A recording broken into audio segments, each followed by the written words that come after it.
Welcome to your Vahchef mini-me videos. Short, simple and super tasty. Today's special is home style egg fried rice.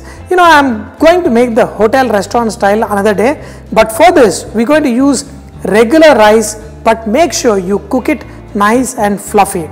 First we need to take a pan, add some oil, and to this add sliced onion and saute them for a minute.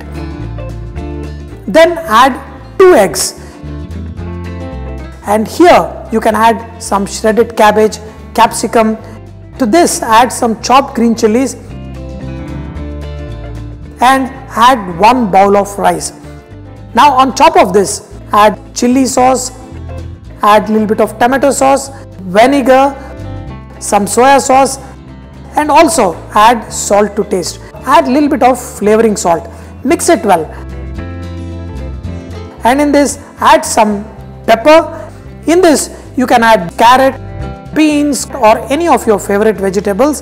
Dear friends, this is very easy. Here I am no one to tell you how to do that.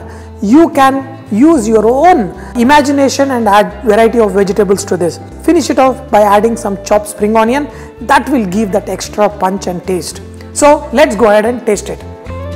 Whenever you make this very simple, humble egg fried rice, and you have to see how the vegetables, carrot, the little onions and the spring onion shining. This is one of the most simplest, fabulous and delicious homemade simple egg fried rice. And dear friends, trust me,